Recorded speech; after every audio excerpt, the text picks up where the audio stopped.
Take the Eastern term of Saraswati, the goddess of learning, of music, of wisdom. Replace every time you use the term God or goddess with the word energy or power. It's like thunderstorm. You don't give an entire description of the force field in the atmospheric conditions and the changes of it. You just say, there's a thunderstorm. It may be a little bit more difficult to perceive that consciousness is a vibration whose frequency we have pretty much control of.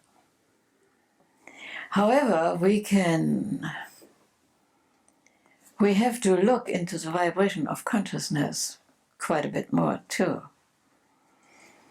But you know, the approach, the foundation is so solid that we can take almost most of the time tonight before we even come to the actual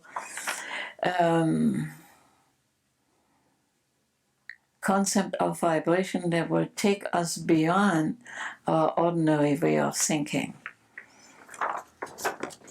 However, let's go slow and safe.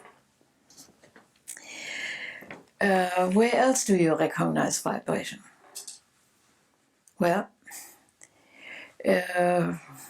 this house has its own vibration. The piece of ground at which stand had its own vibration. The electricity is vibration. And your telephone has a different electrical vibration. And all the equipment that you may use is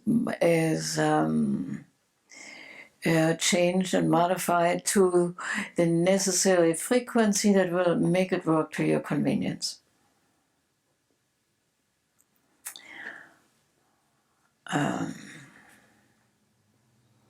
And we are, most of the time, we are conscious of it, or we can become conscious of it by giving it sufficient attention. So consciousness then has also its own frequencies in which it vibrates, because it is interfered with by other influences, by the vibration of the mind over here, the vibrations of the mind over there, by the vibration of my emotional responses. That means the vibration of sound. And you have to think the vibration that go into your ear and transmit it finally to the brain. It's a fascinating area. You know, we are often unhappy about our life, our working condition.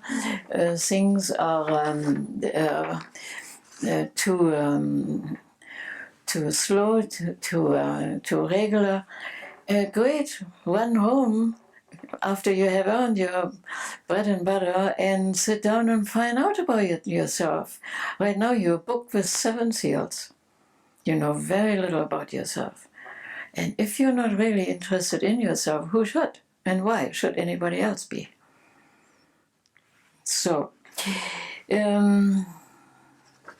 of course, you react and be strongly influenced by the different vibration of music, of sound. Some makes you sad, some makes you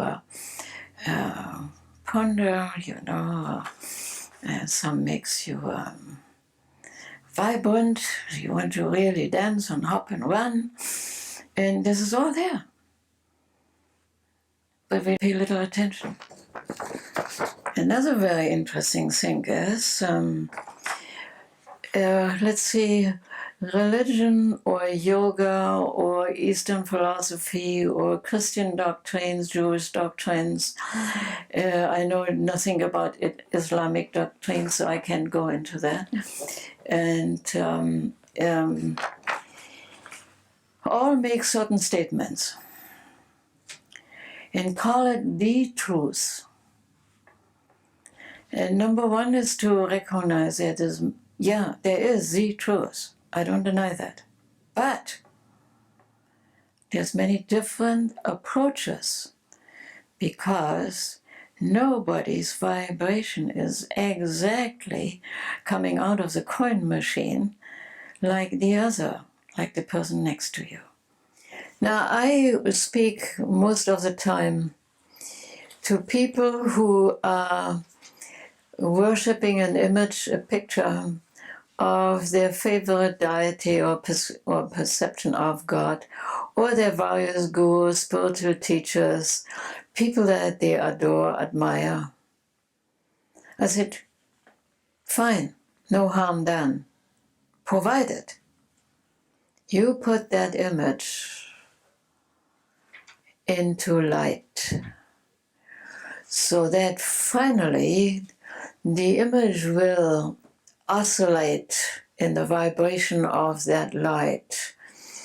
And of course, the basic to that is the light invocation, so that you can bypass the personality aspect that you have of the individual of the picture, if that is a life guru who has passed on, Jesus, Buddha, the Divine Mother in many aspects, Virgin Mother, baby Jesus, whatever.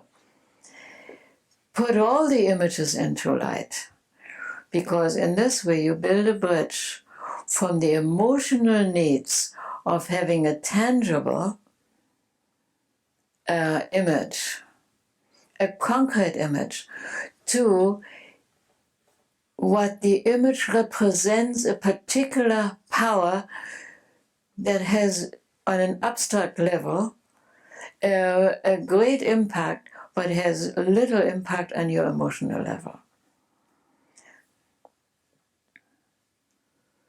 So then you can say, now if everything is light and the vibration of light, think of the sun.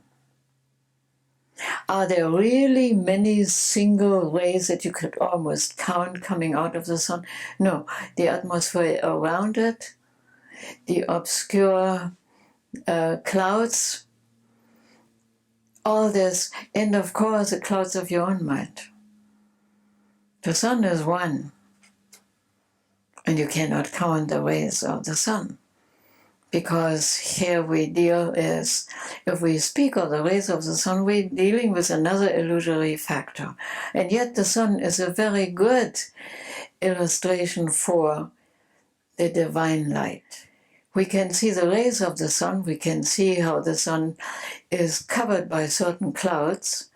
And if you take now the light of the sun, of the light of your mind, and it's your mind who is clouding the light that would like to penetrate your mind. It is your own concepts, your mind, the clouds of your mind, your preconceived ideas, your insistence on what is without knowing and having any proof that it is like this. And if you approach now the new idea that consciousness is light, and all consciousness is manifestation of the eternal light, it can absorb its rays of light in its own center. By the same token, the limitations of our mental capacity as we know it now needs to be changed through certain kinds of, sorry, I have to use the term discipline. I know modern people don't like that. In order to go where you want to go. But the discipline is nothing if the desire is powerful enough. The vibration of your powerful desire will get you there.